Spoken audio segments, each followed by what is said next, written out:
Good morning, welcome to 3060 headlines చూద్దాం. జిల్లాలే కాదు శాఖలు పునర్వ్యవస్థీకరణ, మెరుగైన పాలనే ధ్యేయంగా కేసీఆర్ ముందడుగు. పనితీరు ఆధారంగా టీడీపీ ఎమ్మెల్యేలకు గ్రేడ్లు, విభేదాలు పక్కన పెట్టాలని బాబు సూచన. మరికొంతకాలం ఆసుపత్రిలోనే జయలలిత, ఎయిమ్స్ వైద్యుల పర్యవేక్షణలో చికిత్సలు. కరేబియన్ దేశాల్లో మ్యాథ్యూ తుఫాన్ బీభత్సం, అమెరికాలోని ఫ్లోరిడాకు పొంచి ఉన్న పెను ముప్పు. నేటి నుంచి అహ్మదాబాద్ లో కబడ్డీ ప్రపంచ కప్, ఫస్ట్ ఫైట్ లో కొరియాతో భారత్ ఢీ. నేత్ర పర్వంగా శరన్నవరాత్రి ఉత్సవాలు, బెజవాడ దుర్గమ్మకు నేడు మహాలక్ష్మి అలంకారం. తెలంగాణలో జిల్లాల పునర్వ్యవస్థీకరణ తుది అంకానికి చేరుకుంది. అభ్యంతరాలు, డిమాండ్లు, ధర్నాల తర్వాత 31 జిల్లాలు ఖరారయ్యాయి. ప్రస్తుతం ఉన్న 10 జిల్లాలు మొదట ప్రతిపాదించిన 17 జిల్లాలకు తోడు తాజాగా ఆమోదించిన సిరిసిల్ల, జనగామ, గద్వాల, ఆసిఫాబాద్ ను కలిపి మొత్తం 31 జిల్లాలతో నవ తెలంగాణ రూపుదిద్దుకోనుంది. ఇక కేబినెట్ గ్రీన్ స్టాంప్ వేయడమే మిగిలింది. అది కూడా ఈ రోజే పూర్తి కానుంది.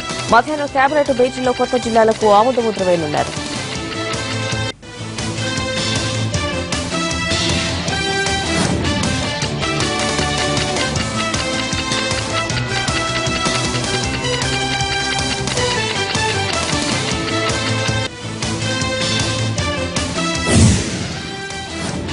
తెలంగాణలో కొత్త జిల్లాల ఏర్పాటు కారణంగా పలు విభాగాలకు సెలవులు రద్దు చేసింది ప్రభుత్వం. సచివాలయంలో కీలక బాధ్యతల్లో ఉన్న ఉద్యోగులకు ఇది వర్తిస్తోంది. శని, ఆదివారంతో పాటు దసరా రోజున కూడా అందుబాటులో ఉండాలని అధికారులను ఆదేశించింది సర్కార్. ఈ నిర్ణయంతో సాధారణ పరిపాలన, హోము, ఆర్థిక, రెవెన్యూ శాఖల అధికారులు, ఉద్యోగులు విధులకు హాజరు కానున్నారు.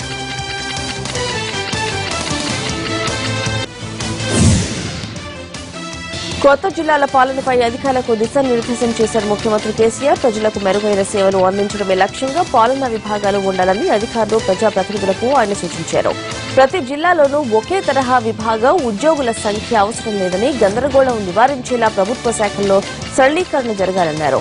అవసరమైన చోటే సంబంధిత శాఖల కార్యకలాపాలు ఉండాలన్నారు సీఎం.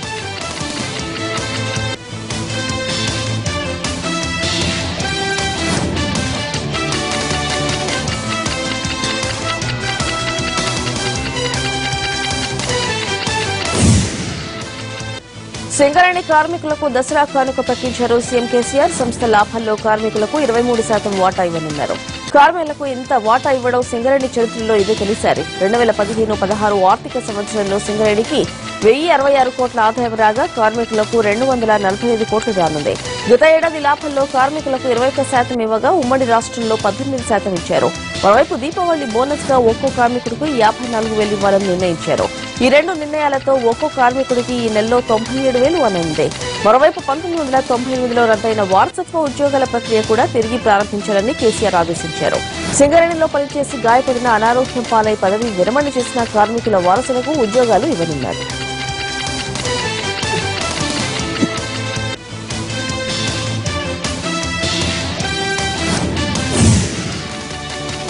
ఎమ్మెల్యేలకు సీఎం చంద్రబాబు నాయుడు ర్యాంకులు ఇచ్చారు. అయితే సీల్డ్ కవర్లో ఎవరి ర్యాంకులు, ప్రగతి నివేదికలు వారికి మాత్రమే అందజేశారు.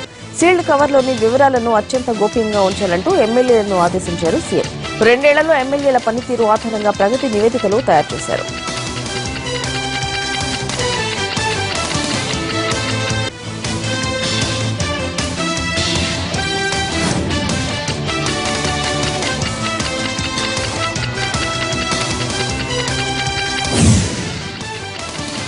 రెండు 2029 నాటికి ఏపీని దేశంలోనే నంబర్ 1 స్టేట్ గా నిలబెడతామని సీఎం చంద్రబాబు చెప్పారు. ఆర్థిక కష్టాలున్న సంక్షేమ పథకాలు కొనసాగిస్తున్నామన్నారు. గత ఎన్నికల్లో టీడీపీకి ఓటు వేయని వర్గాలు కూడా సంక్షేమ కార్యక్రమాలతో ఇప్పుడు చేరవుతారని చెప్పుకొచ్చారు. కొత్తగా ఎన్నికైన ఎమ్మెల్యేలు పార్టీతో సమన్వయం చేసుకుని ముందుకు వెళ్లాలని సూచించారు. టీడీపీ వర్క్ షాప్ లో పాల్గొన్న చంద్రబాబు నేతలకు పలు కీలక సూచనలు చేశారు.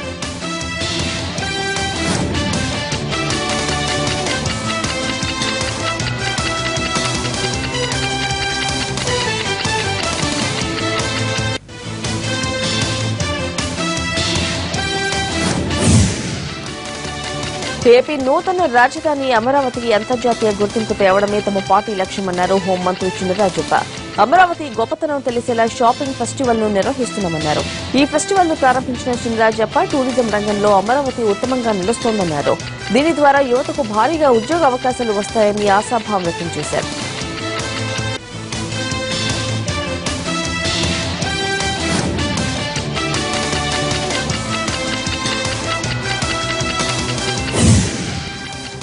రాయలసీమకు 50,000 కోట్ల రూపాయల ప్యాకేజీ ప్రకటించాలని డిమాండ్ చేస్తూ తిరుపతి మున్సిపల్ కార్యాలయం ముందు వామపక్షాలు 24 గంటల నిరాహార దీక్షకు దిగాయి. ఇందులో సిపిఎం నేత బివి రాఘవులు పాల్గొన్నారు.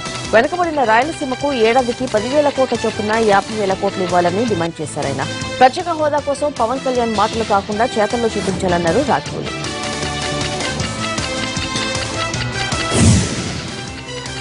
గత 2.5 సంవత్సరాల్లో తెలంగాణకు వివిధ అభివృద్ది కార్యక్రమాల పేరుతో కేంద్రం 90,000 కోట్ల రూపాయలు మంజూరు చేసిందన్నారు బీజేపీ రాష్ట్ర అధ్యక్షుడు లక్ష్మణ్.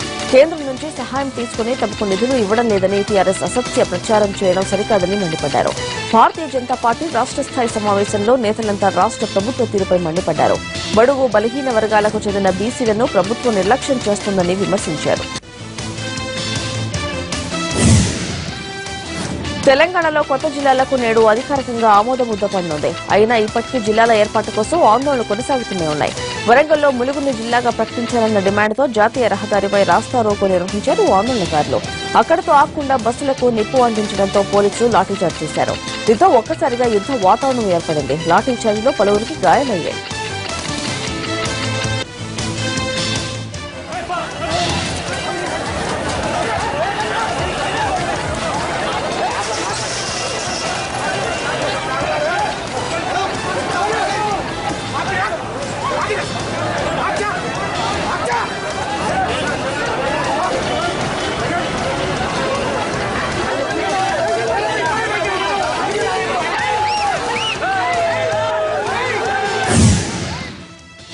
వరంగల్ జిల్లా ములుగును జిల్లాగా చేయాలని ప్రజలు చేస్తున్న ఉద్యమం ఆగడం లేదు. ములుగును జిల్లాగా చేయాలని జాతీయ రహదారిపై ధర్నా రాస్తారోకో నిర్వహించారు.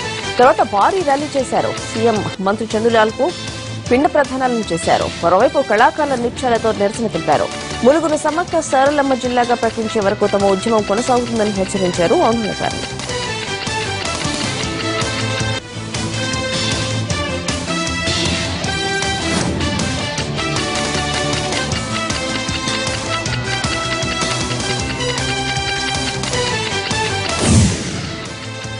ఖమ్మం జిల్లాలోనూ జిల్లాలపై ఏర్పాటుపై ఆందోళనలు కొనసాగుతున్నాయి. జూలూరుపాడు మండలాన్ని మొదట ఖమ్మం జిల్లాలో కొనసాగిస్తున్నారని చెప్పి ఇప్పుడు కొత్తగూడెం జిల్లాకు కేటాయించడంపై నిరసనలు వ్యక్తమవుతున్నాయి. తమ మండలాన్ని ఖమ్మం జిల్లాలో కొనసాగించాలని డిమాండ్ చేస్తూ ఇల్లందు క్రాస్ రోడ్డు నుండి జెడ్పీ సెంటర్ వరకు ర్యాలీ నిర్వహించారు.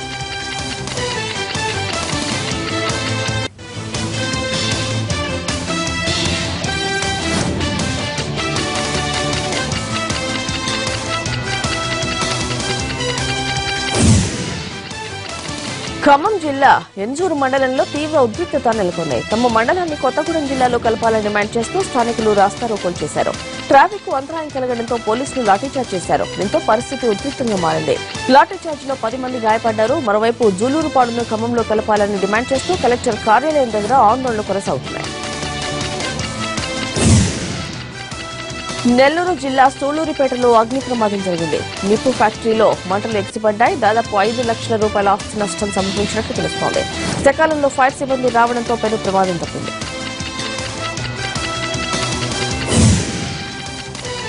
అనంతపురం జిల్లా ఉరవకొండలో ఓ నీళ్ల తొట్టె 3 ఏళ్ల చిన్నారి ప్రాణాలు బలి తీసుకుంది. అనంతమ్మ సుధాకర్ల ఏకైక కూతురు ఐశ్వర్య ఇంటి ముందున్న నీళ్ల తొట్టె దగ్గర ఆడుకుంటూ అందులో పడిపోయింది.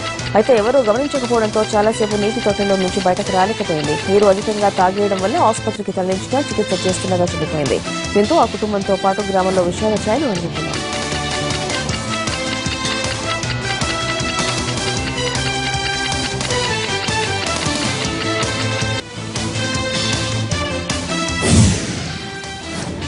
దాడి దోపిడీ చేసే 3 దొంగలను మండపేట పోలీసులు అరెస్ట్ చేశారు. రాజమండ్రి నుంచి పోలాటి వీర వెంకటరమణ అనే వ్యక్తి తన బకీల వసూళ్ల కోసం మండపేట వచ్చాడు. ఆ రాత్రి తిరిగి ఇంటికి వెళ్తున్న సమయంలో ద్వారపూడి శివార్లలో ఓ 3 దుండగులు అడ్డగించి అతడి దగ్గర 62,000 రూపాయల నగదు దోచుకున్నారు. బాధితుడి ఫిర్యాదు మేరకు కేసు నమోదు చేసిన పోలీసులు దుర్గా ప్రవీణ్ సూర్య తేజలను అరెస్ట్ చేశారు. అటవీ శాఖ అధికారుల తీరుతో ఓ గిరిజన రైతు ఆత్మహత్య చేసుకున్నాడు. ఖమ్మం జిల్లా టేకులపల్లి మండలం రామచంద్రరావుపేట గ్రామంలో ఈ ఘటన చోటు చేసుకుంది. ఎద్దు భూషణం అనే గిరిజన రైతు 30 ఏళ్ల నుంచి సాగు చేసుకుంటున్న 10 ఎకరాల భూమిని అటవీ శాఖ అధికారులు ధ్వంసం చేశారు. దీంతో మనస్తాపం చెందిన అతడు కొత్తగూడెం డీఎఫ్ కార్యాలయం ముందు ఆత్మహత్య చేసుకున్నాడు.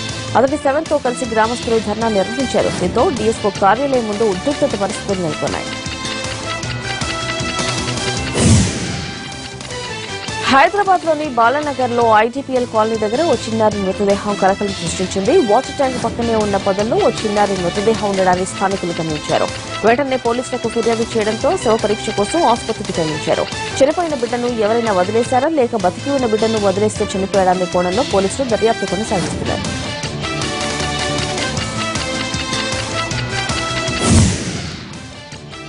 బెజవాడలో దసరా శరన్నవరాత్రి ఉత్సవాలు అంగరంగ వైభవంగా జరుగుతున్నాయి. నిన్న ఇంద్రకీలాద్రిపై అమ్మవారు లలితా త్రిపుర సుందరిగా భక్తులకు దర్శనమిచ్చారు.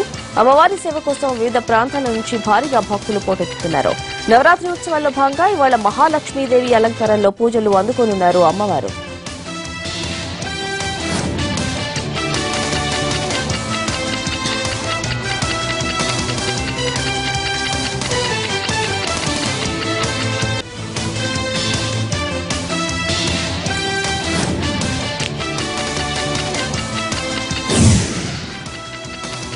విజయవాడలో బతుకమ్మ ఉత్సవాలు ఘనంగా జరిగాయి. తెలంగాణ రాష్ట్ర పండుగ అయిన బతుకమ్మను నవ్యాంధ్ర రాజధాని మహిళలు కూడా ఉత్సాహంగా జరుపుకున్నారు.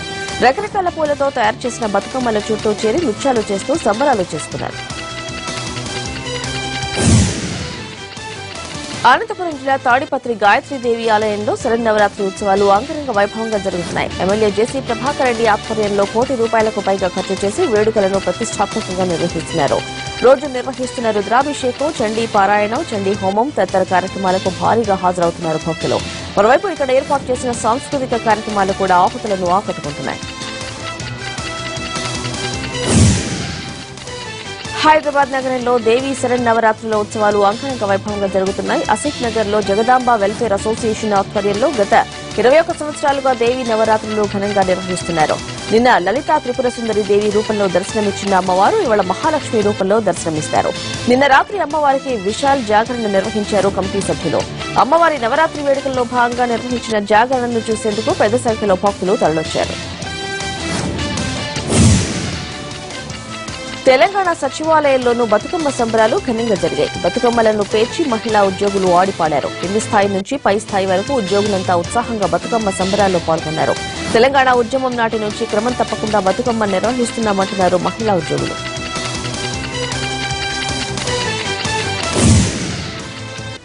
నిజామాబాద్ లో ఘనంగా బతుకమ్మ వేడుకలు జరుగుతున్నాయి. మున్సిపల్ కార్పొరేషన్ లో ఉద్యోగులు, కార్పొరేటర్లు, సిబ్బంది బతుకమ్మ ఆడారు. కార్పొరేషన్ లో కలెక్టర్ యోగితా రాణా బతుకమ్మ ఆడుతూ డాన్స్ చేశారు. మేయర్ ఆకుల సుజాత సహా పలువురు కార్పొరేటర్లు ఈ సంబరాల్లో పాల్గొన్నారు. తర్వాత కలెక్టర్ గ్రౌండ్స్ లో జాగృతి ఆధ్వర్యంలో బతుకమ్మ వేడుకలు ఘనంగా నిర్వహించారు. ఆడపడుచులు ఈ కార్యక్రమంలో పాల్గొనే పూల బతుకమ్మలు ఆడి సందడి చేశారు.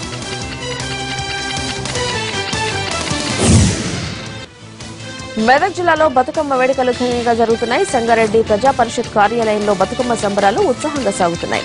మహిళలు, చిన్నారులంతా బతుకమ్మ ఆటలతో సందడి చేస్తున్నారు. దీంతో జిల్లా పరిషత్ కార్యాలయ ప్రాంగణం కళకళలాడింది. గోషామహల్లో పోలీసు కుటుంబాల ఆధ్వర్యంలో బతుకమ్మ సంబరాలు అమరన్నంటాయి. ఐపీఎస్ స్వాతి లఖ్రాతో పాటు పలువురు మహిళా పోలీసు అధికారులు ఉత్సాహంగా వేడుకల్లో పాల్గొన్నారు. ప్రజలతో మమేకం కావడానికి బతుకమ్మ ఉత్సవాలు ఉపయోగపడతాయని పోలీసు అధికారులు అభిప్రాయపడ్డారు.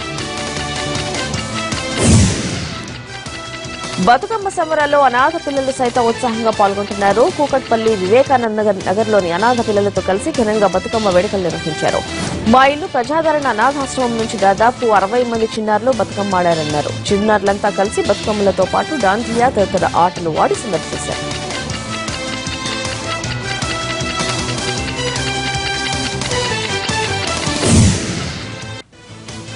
విదేశాల్లోనూ బతుకమ్మ సంబరాలు ఘనంగా జరుగుతున్నాయి. తెలంగాణ యూరప్ కల్చరల్ అసోసియేషన్ ఆధ్వర్యంలో బర్మింగ్హామ్ లో కోలాహలంగా బతుకమ్మ ఆటాడారు. యూరోప్ లోని అతిపెద్ద వెంకటేశ్వర స్వామి గుడి ఫంక్షన్ హాల్ ఘనంగా వేడుకలు జరిపారు.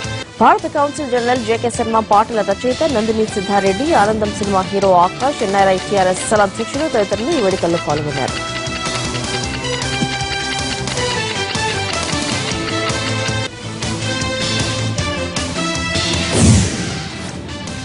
ప్రజల్లో మరో short estate.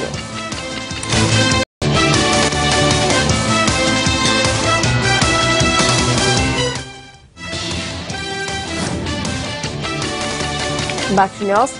Tamil Nadu CM Jayalalithaa క్రమంగా కోలుకుంటున్నారని చెన్నై అపోలో వర్గాలు ప్రకటించాయి. జయ ఆరోగ్యంపై తాజా హెల్త్ బులెటిన్ విడుదలైంది.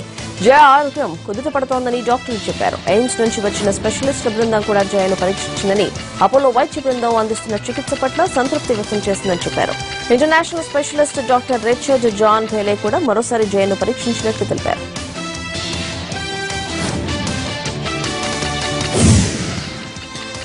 జయలలితను చూసేందుకు వచ్చిన ఆమె దత్తపుత్రుడు సుధాకరన్ ను అనుమతించలేదు పోలీసులు. దీంతో చెన్నై అపోలో ఆసుపత్రి వద్ద కొద్దిసేపు ఉద్రిక్తత ఏర్పడింది.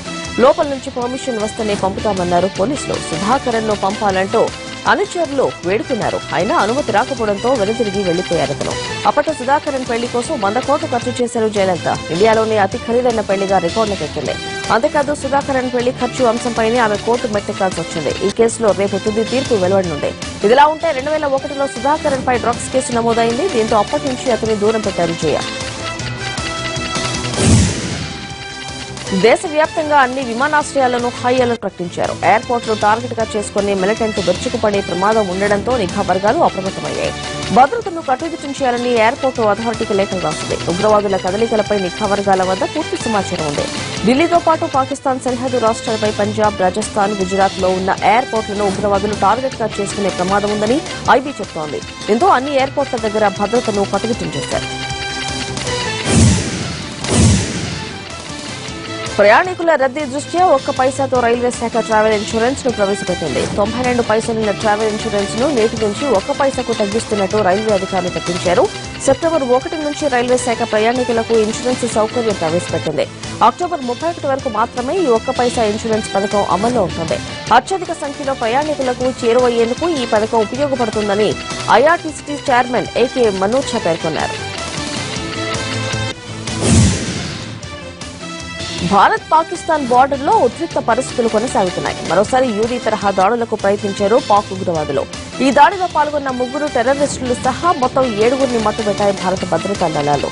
అయితే వీరంతా పాకిస్తాన్ కు చెందిన వారే అని తేలింది. పాక్ సరిహద్దులోని కుప్వారా జిల్లా లాంకెట్ లో ఉన్న సైనిక శిబిరంపై 3 ఉగ్రవాదులు ఆత్మాహుతి దాడికి యత్నించారు. సెంట్రీ పోస్టులపై కాల్పులు ప్రారంభించగా సైన్యం ధీటుగా స్పందించి వారిని హతమార్చింది. పాక్ ఆక్రమిత కాశ్మీర్లో నివసించడం అంటే నరకంలో ఉన్నట్టుంది అంటున్నారు అక్కడి ప్రజలు. ఉగ్రవాదుల శిబిరాల కారణంగా రోజు నరకం కనిపిస్తుందని ఆవేదన వ్యక్తం చేస్తున్నారు.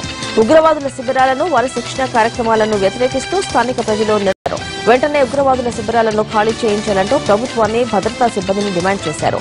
ముజఫరాబాద్, కోట్లీ, గల్కిల్, దైమిర్, నీలం, మీర్పూర్ వంటి ప్రాంతాల నుంచి ప్రజలంతా అధిక సంఖ్యలో నిరసనలో పాల్గొన్నారు.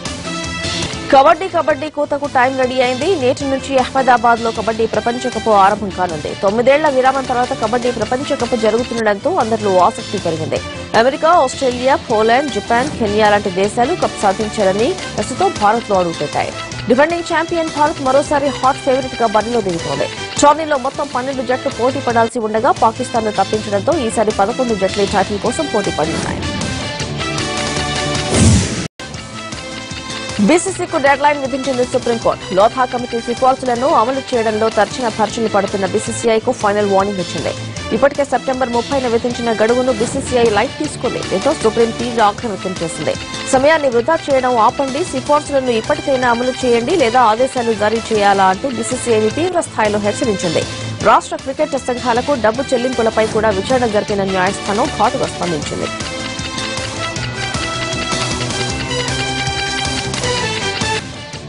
న్యూజిలాండ్ తో తొలి 3 వన్డేలకు టీమిండియాను ఎంపిక చేశారు సెలెక్టర్లు. టెస్ట్ టీంలో ఉన్న రవీంద్ర జడేజా, రవిచంద్రన్ అశ్విన్, మహమ్మద్ షమి రెస్ట్ ఇచ్చారు. చాలా రోజుల గ్యాప్ తర్వాత సురేష్ రైనా మళ్లీ టీమిండియాలోకి వచ్చాడు. ఆల్ రౌండర్లు హార్దిక్ పాండ్యా, అక్షయ్ పటేల్ కు మరో అవకాశం ఇచ్చారు సెలెక్టర్లు. అలాగే కొత్త కుర్రాళ్లు జయంత్ యాదవ్, మందీప్ సింగ్ ను జట్టులోకి తీసుకున్నారు.